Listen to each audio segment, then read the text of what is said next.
അസ്സലാമു അലൈക്കും വറഹ്മത്തുള്ളാഹി.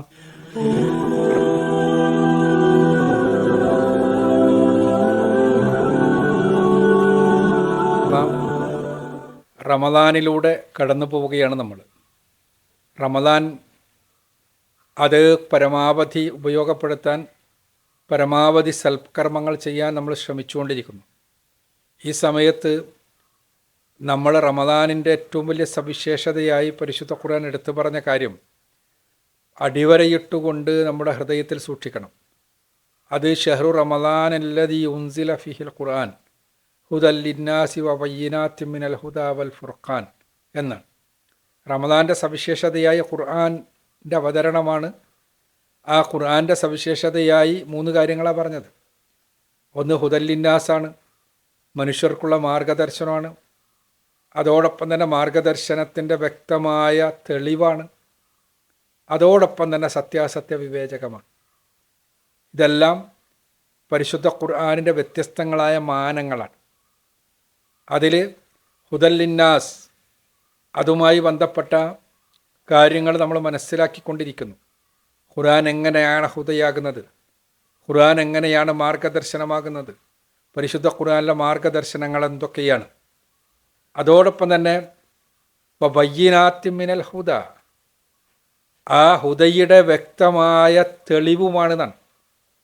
എന്താണ് ആ ഹുദയുടെ തെളിവ്? ഇത് ഹുദക്ക് പറ്റിയ ഗ്രന്ഥമാണ് എന്ന തെളിവ്. ഇത് മനുഷ്യർക്ക് മാർഗദർശനത്തിന് പറ്റിയ ഗ്രന്ഥമാണ് എന്നതിനുള്ള തെളിവ്. അഥവാ മാർഗദർശനത്തിന് കൃത്യമായി കഴിയുന്ന ഗ്രന്ഥം. അത് എന്താണ്, എങ്ങനെയാണ് മാർഗദർശനമാവുക?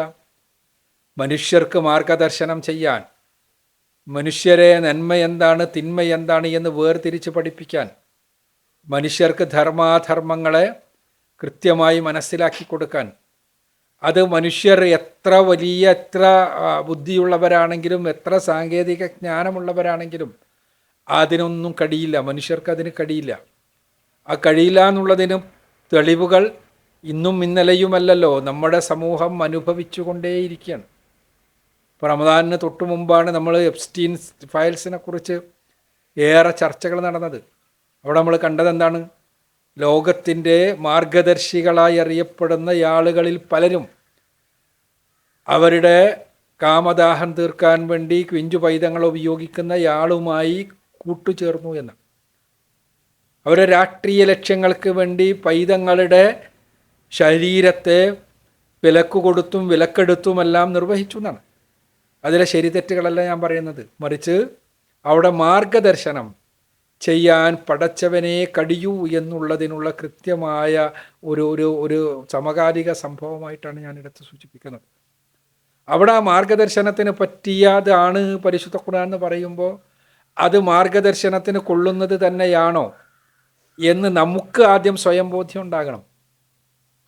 പരിശുദ്ധ ഖുർആൻ്റെ ആളുകൾ എന്നുള്ള നിലക്ക് ഖുർആൻ്റെ അവതരണ മാസം ആഘോഷിച്ചു കൊണ്ടിരിക്കുന്നതിനിടക്ക് നമ്മൾക്ക് സ്വയം ഖുർആൻ ദൈവികമാണ്, ഖുർആൻ മാർഗദർശനത്തിന് കൊള്ളുന്നതാണ് എന്നുള്ള ബോധ്യം നമുക്കുണ്ടായിട്ടുണ്ടോ?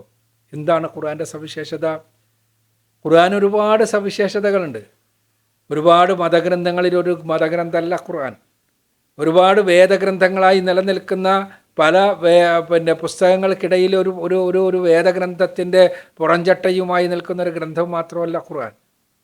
ഖുർആനിന് ഒരുപാട് സവിശേഷതകളുണ്ട്. ഖുർആൻ ഒന്നാമതായി ദൈവികമെന്ന് സ്രഷ്ടാവിൽ നിന്നുള്ളതാണ് എന്ന് സ്വയം പ്രഖ്യാപിച്ചുകൊണ്ട് നിലനിൽക്കുന്ന ഒരേ ഒരു ഗ്രന്ഥമാണ്. നിങ്ങൾക്ക് മറ്റൊരു ഗ്രന്ഥത്തിലും അത് കാണില്ല. വഇന്നഹു ലതൻസീലു റബ്ബിൽ ആലമീൻ യാസീൻ വൽ ഖുർആനിൽ ഹക്കീം ഇന്നക ലമിനൽ മുർസലീൻ അലാ സിറാത്തിൻ മുസ്തഖീം തൻസീലുൽ അസീസിർ റഹീം അലിഫ് ലാം മീം തൻസീലുൽ കിതാബ് ലാ റൈബ ഫീഹി മിൻ റബ്ബിൽ ആലമീൻ അർ-റഹ്മാൻ അല്ലമൽ ഖുർആൻ. ഖുർആനിൽ നിരന്തരമായി ഇത് സർവ്വലോക രക്ഷിതാവിൽ നിന്ന് അവതരിപ്പിക്കപ്പെട്ട ഗ്രന്ഥമാണ് എന്ന് അവകാശപ്പെടുന്നു. ഇങ്ങനൊരു അവകാശവാദം ഉന്നയിക്കുന്ന ഒരേ ഒരു ഗ്രന്ഥം, ലോകം അത് പഠിച്ചേ പറ്റൂ, മനസ്സിലാക്കിയേ പറ്റൂ. ആ അവകാശവാദം എത്രത്തോളം സത്യസന്ധമാണെന്ന് മനസ്സിലാക്കാൻ ഉത്തരവാദിത്തം എല്ലാ മനുഷ്യർക്കുണ്ട്. കാരണം ദൈവികമെന്ന് നമ്മളെ പടച്ചവൻ്റേതാണ് എന്ന് സ്വയം പ്രഖ്യാപിച്ചുകൊണ്ട് നിലനിൽക്കുന്ന ഒരേ ഒരു ഗ്രന്ഥമാണ്. അതോടൊപ്പം തന്നെ ഖുർആൻ അവതരിപ്പിക്കപ്പെട്ട അതേ വിശുദ്ധിയിൽ നിലനിൽക്കുന്ന ഒരേ ഒരു ഗ്രന്ഥമാണ്. മുൻപും വേദഗ്രന്ഥങ്ങൾ ഉണ്ടായിട്ടുണ്ട്, എല്ലാവരും അംഗീകരിക്കുന്നതാണത്.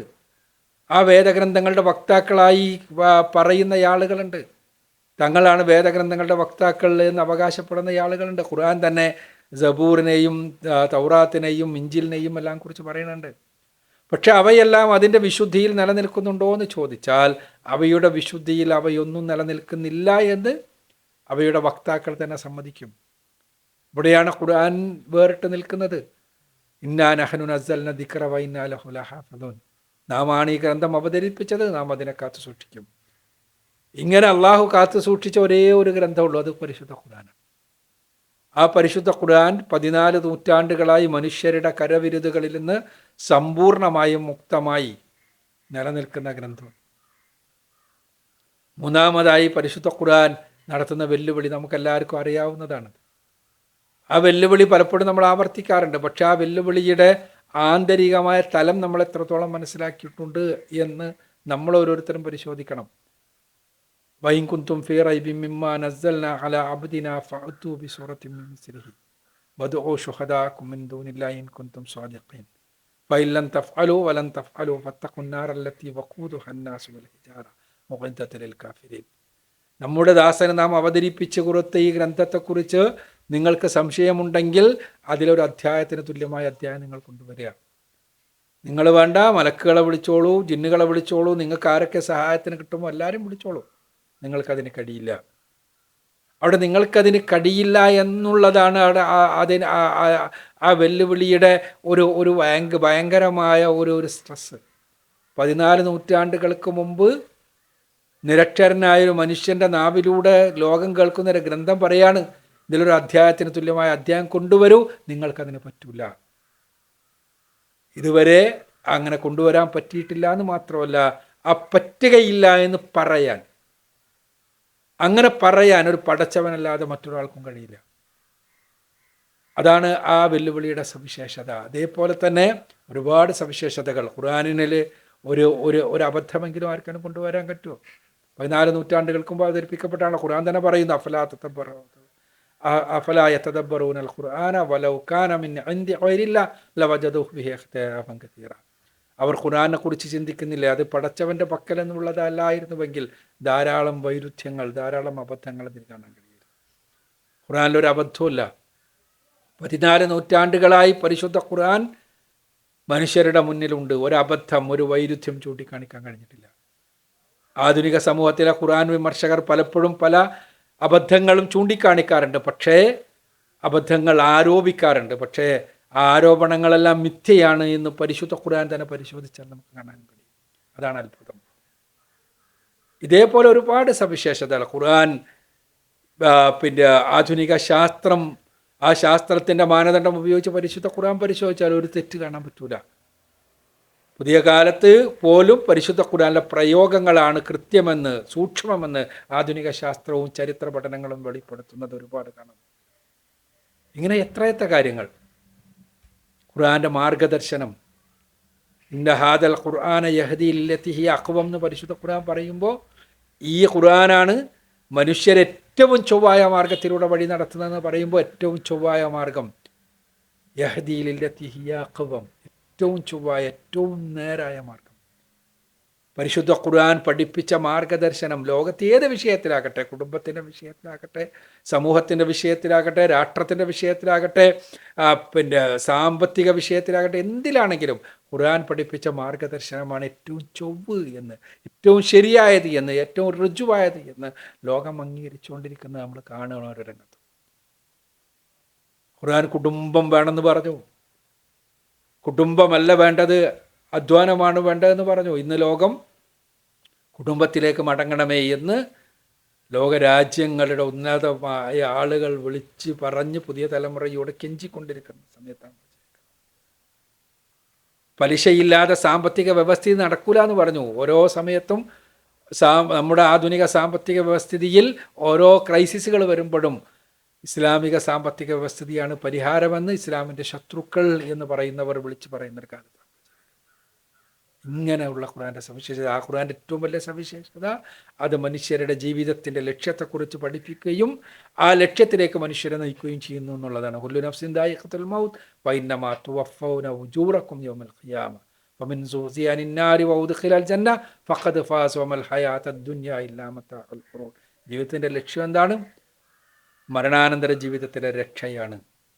അവിടെ പടച്ചവൻ മനുഷ്യർക്ക് വേണ്ടി, വിശ്വാസികൾക്ക് വേണ്ടി, സൽക്കർമ്മകാരികൾക്ക് വേണ്ടി ഏർപ്പെടുത്തിയിട്ടുള്ള സ്വർഗം സമ്മാനമായി നേടലാണ്.